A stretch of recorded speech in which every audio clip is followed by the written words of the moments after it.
Sveiki! Štai situacija, kai kam galbūt skaudi, nes pažįstama. Automobilis nepraėjo techninės apžiūros dėl per didelio dūmingumo. Ką daryti? Vežame į servisą, servisas žiūri, tai šį, tai tą, atrodo kaip ir viskas gerai, bet aišku problema kažkur yra, nes dūmingumas per didelis. Na, pakeičia purkštukus ir išsiunčia. Turėtų būti viskas gerai. Gerai, grįžtate į techninę apžiūrą ir vis vien nepraeina dėl per didelio teršalų kiekio išmetamosiose dujose.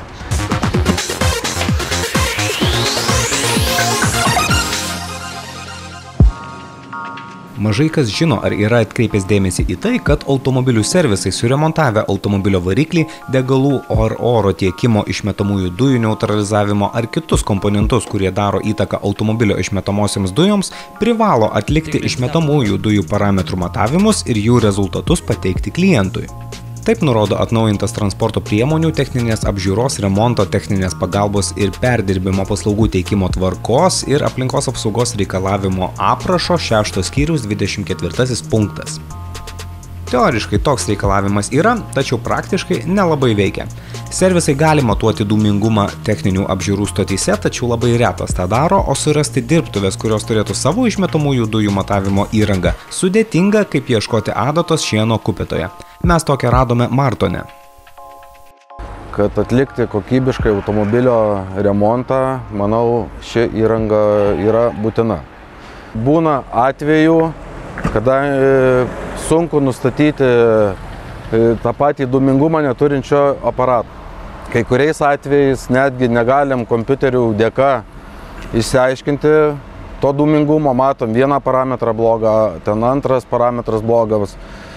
Bandome keisti, remontuoti tą dalyką ir finiše, neturint aparatūros, mes toliau negalime išmatuoti, ar tas remontas padėjo mūsų įvykdytas, viskas tvarkoja su automobiliu, ar dėja dar problemų kažkur ir kitur yra. Padidėjusį dūmingumą gali lemti daugybė faktorių. Gali būti susidėvėjęs pats variklis, tepaliniai žiedai, indeklai, susidėvėję DPF ir kiti filtrai, katalizatoriai, blogas išmetimo sistemos daviklis, temperatūrinis daviklis, EGR vožtuvo darbas. Taip pat ir turbinos problemos degalų įpurškimo sistemoje, blogas degalų siurblys ar kiaura išmetimo sistema. Dyzeliniai automobiliai dažnai pradeda dūminti daugiau nei turėtų, kai susidėvi purkštukai. Ir ne visas problemas gali parodyti kompiuterinė diagnostika. Kada pradėjome dabar dirbti, tas visas procesas tapo žymiai greitesnis diagnostikos, žymiai paprastesnis ir mes jaučiamės pilnai dabar užtikrinti, kada klientui atiduodam automobilį, patikrinę jo dūmingumą, taip nekyla jokių problemų.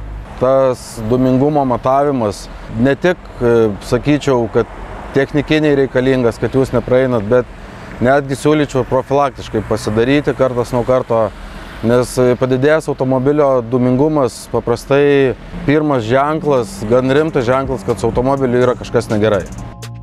Problemų gali būti įvairių, nuo smulkių, kurios išsispręs pakeitus daviklį, iki brangių, kaip susidėvėjusi turbina. Tų brangių komponentų problemų ignoravimas gali iššaukti dar skausmingesnį remontą. Pavyzdžiui, susidėvėjusi turbina praleis tepalą į variklį bei išmetimo sistemą. Dėl to gali sprogti pats variklis ir dar į triženklę sumą telpantis remontas, laiku jo neatlikus, gali virsti kelių tūkstančių eurų problema.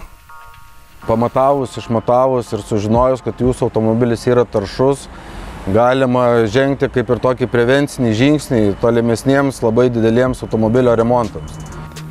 Ką daryti, jei servisas jūs išleido su per daug dūmijančiu automobiliu? Kreiptis į vartotojų teisių apsaugos tarnybas. Šios turėtų papurtyti tokias dirbtuves ir kovoti už juos. Aišku, naivu tikėtis, kad dabar visi servisai dirbs pagal griežčiausius reikalavimus, kai jų atitikimo nereikalauja pačios šiuos įstatymus kūrusios valstybės įstaigos viešuosiuose pirkimuose, ieškančios, kas prižiūrės jų automobilius pagal mažiausią kainą.